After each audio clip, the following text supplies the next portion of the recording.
We have shown that Michael Holloway has failed to produce the scriptures that show Justin Martyr was an inspired prophet or that he performed any miracles.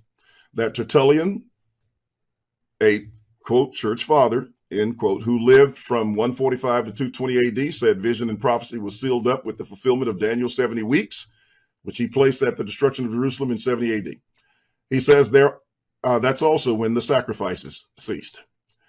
That John Chrysostom, 347 to 407 AD, a church father, said miracles ceased a long time ago, and that since that was true, Christ should have already come. Per Tertullian, that would put the date at least in the time of the fulfillment of Daniel's 70 weeks. That many pious Christians did not accept Justin Martyr's teaching on the resurrection and the physical body of flesh, or the 1,000 years, and other, quote, church fathers taught that. But he said many pious Christians did not accept that teaching, or the 1,000 years future literal reign of Christ in Jerusalem. That other Christians believed they went to heaven upon death and not to Hades, which is a full preterist view. And they mocked his view of fleshly bodies coming out of the ground. That his Joey Suzu theology and authority, you can just take his word for it, in 1 Corinthians 13:10, proves nothing. And here's when you know you're listening to Joey Suzu theology. They're going to say, well, that hasn't happened yet. No proof. He claimed that the term bibio, to confirm, in the context of 1 Corinthians 1:4-8, meant to stabilize morally versus to confirm with miracles. We proved that to be another false claim and misrepresentation of that text and context.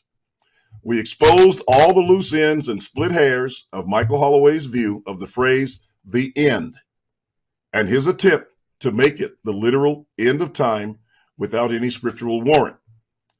We showed how he has overlapping ends of the age all going on at once with the same church, same group of people in the same generation, and how he has two Jewish ages ending and two Christian ages ending, and how he must have, therefore, two crucifixions by two rulers of the age, one in the Jewish age and another in the Christian age, which just doesn't work. We showed how he cannot show a distinction between the generation and events of Matthew 24 and those of 1 Corinthians, including chapter 15. And we showed that his arguments, the who and the how for miraculous gifts, was false, and that he cannot produce a scriptural example of anyone receiving in apostolic times the Holy Spirit without the laying on of hands, except the apostles who were Jews and those at the household of Cornelius who were Gentiles.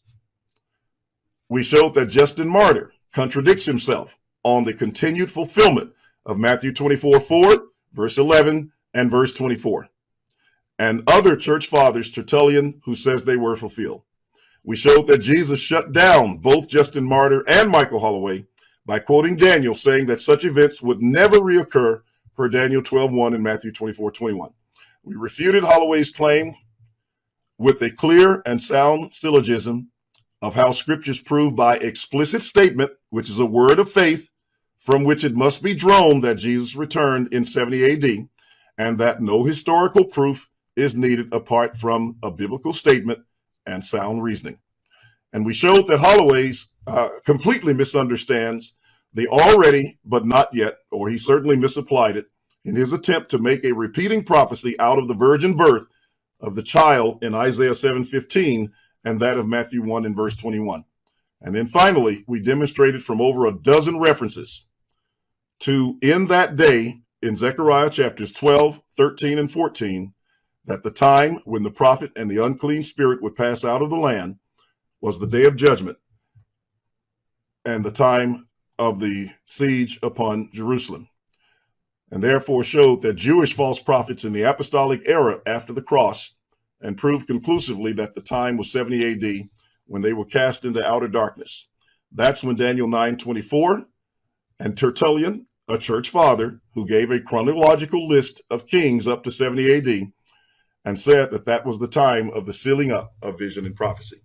So again, there's the response to his latest video. I'm still waiting on him to present an argument I've thrown another one out there. He can deal with that if he wants, or he can submit one, and I will respond to it.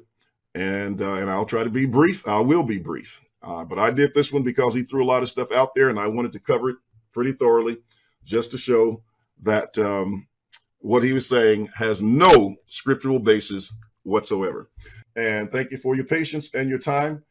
And with that, I'm going to say good night, God bless, and we'll see you after the next response from my good friend, Michael Holloway.